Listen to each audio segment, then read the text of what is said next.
first generation to go to college? Raise your hand. In the American audience, and I want you to appreciate these statistics. 40 years ago, even in the 60s, mid-60s even, the fact is that only 10% of Americans have a college degree. Only 10%. It was 11% of whites, 2% of blacks. We were not counting other groups at that time.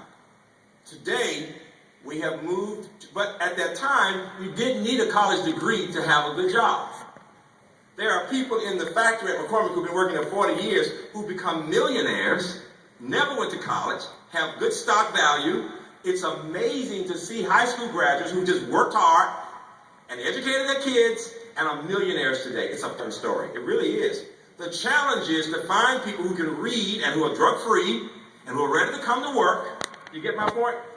But it's rare. I mean, today people need some kind of education. The new administrations talk about 55%. You've heard them say we want to get 55% with college degrees. That's not all college degrees. You should know that. Half of those are community college degrees. There are a lot of jobs for people with two-year degrees. That's both. Now, how many of you, let's see who's going to tell the truth today. This is a whole new mind kind of thing, right? I'm being a little kooky here. I'm asking you questions. How many of you are older than 35? Let's see who's going to tell the truth. Very good, very good, very good. If you're 35 years old and you're American, you are the most educated human beings in the world, with the exception of one country. What country do you think it is? Anybody? It's Canada. Canada. Canada. Yeah. It's Canada. It really is. 39% of Americans 35 and older are educated. Between 35 and late 60s. All right, that was that period, started in the 60s when people really were going. Canada is 41%, all right? Now, here's the point. Anybody who is under 35, 25 older, between 25 and 35, anybody in the room? Oh, yeah. Now, I've got good news and bad. Which one do you want first? The good news is you're young. Enjoy it because it won't last.